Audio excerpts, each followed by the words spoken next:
Bonsoir à tous, soyez les bienvenus dans le 18h Info de Télé Nantes. Voici les titres de ce journal.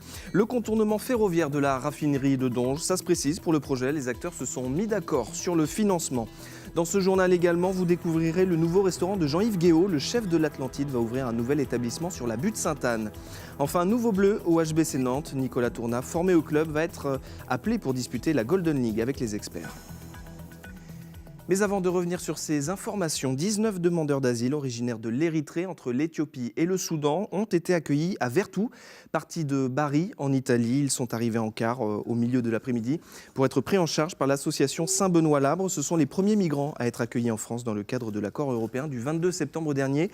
Je vous propose d'écouter Philippe Couffin de l'association Saint-Benoît et le préfet de Loire-Atlantique au micro d'Anne Judic.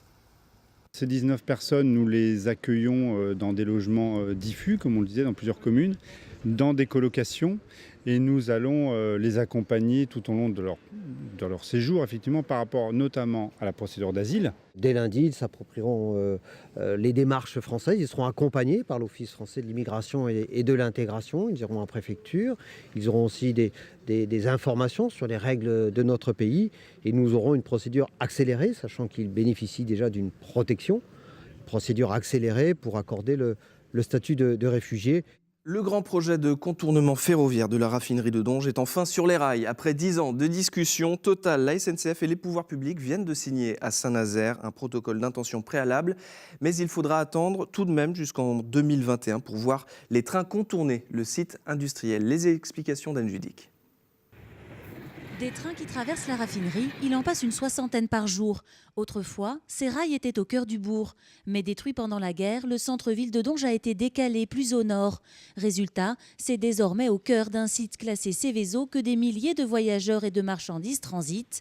Cette déviation, les riverains l'attendaient donc depuis 70 ans. Sa concrétisation prochaine soulève désormais des inquiétudes. Globalement, la population est consciente de l'enjeu économique pour la raffinerie, pour la ville de Donges, pour l'emploi, pour toutes les entreprises. Mais d'un autre côté, les riverains qui sont déjà impactés, notamment par le PPRT, s'inquiètent du bruit, des nuisances, des transports, des circulations. L'enjeu, c'était bien la pérennité de la raffinerie. Pour se moderniser, Total a prévu d'y investir 400 millions d'euros, avec pour condition sine qua non la déviation des trains. Avoir l'État, mais les collectivités toutes unies derrière ce projet, c'est le signe qu'on est accueilli favorablement dans cette région et qu'on est capable de voir la raffinerie perdurer. Car chacun a mis la main à la poche. Le contournement coûtera 150 millions d'euros. Un tiers payé par Total, un tiers par l'État, un tiers par les collectivités. C'est le prix à payer pour éviter de voir la raffinerie fermée, le prix aussi de la sécurité. Cette signature du protocole intervient après une phase de concertation et avant de nombreuses études. Nous allons recueillir l'ensemble des avis d'ici la fin de l'année, les analyser et en comité de pilotage avec l'ensemble des partenaires, nous allons choisir une des deux solutions début de l'année prochaine pour aller ensuite à l'enquête d'utilité publique et déclaration d'utilité publique en 2017, donc pour mener un projet à peu près en 2021. Il faudra en effet trancher entre deux tracés, l'un au nord de la RD100, l'autre au sud.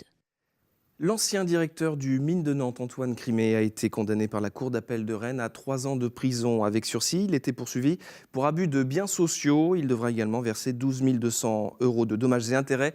La justice lui reproche des achats personnels et des frais de bouche réglés avec la carte bancaire de son entreprise d'alors pour un montant de plus de 10 000 €.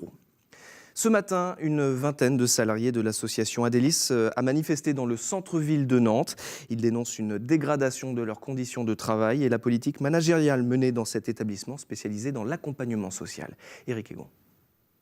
Adélis, c'est une association qui propose des logements aux jeunes travailleurs. Ce matin, une partie de ses salariés, entre 30 et 40, étaient en grève. Ils dénoncent la fermeture du service Ancre, service qui accompagne les jeunes dans leur parcours d'insertion. Ces services, ils sont vraiment un intérêt pour le travail des jeunes. Ils ont une spécificité dans l'environnement institutionnel local. Et aujourd'hui, la direction fait le choix délibérément de fermer de façon extrêmement brutale ces services. Donc voilà pourquoi on est là aujourd'hui.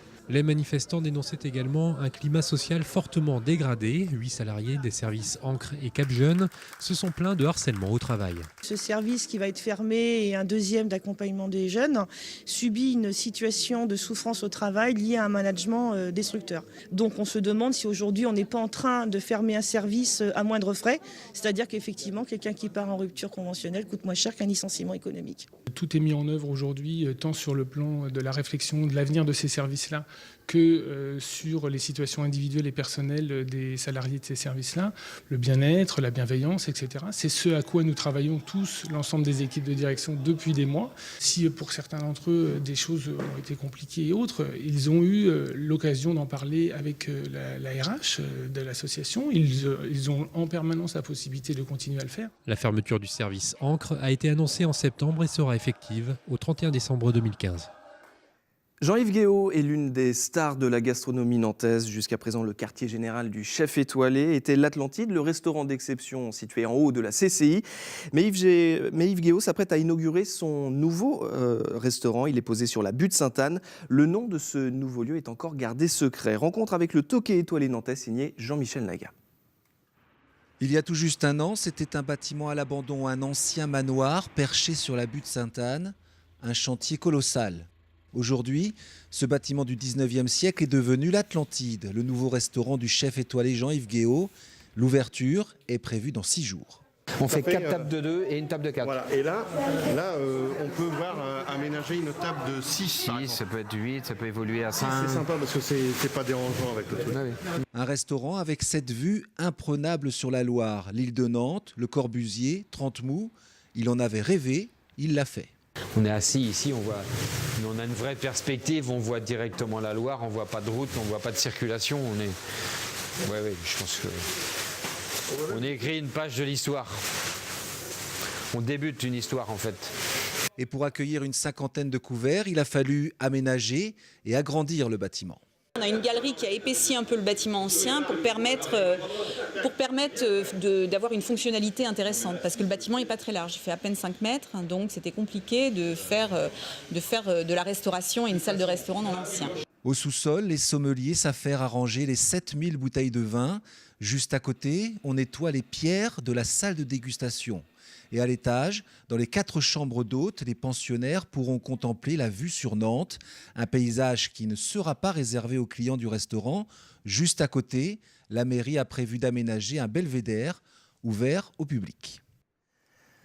À 21 ans seulement, Nicolas Tournat va découvrir l'équipe de France de handball. Le jeune pivot du HBC Nantes a été appelé par le sélectionneur Claude Onesta pour disputer la Golden League en Norvège. Il va donc côtoyer les experts Abalo, Narcisse ou encore Omeyer pour une série de 3 matchs amicaux.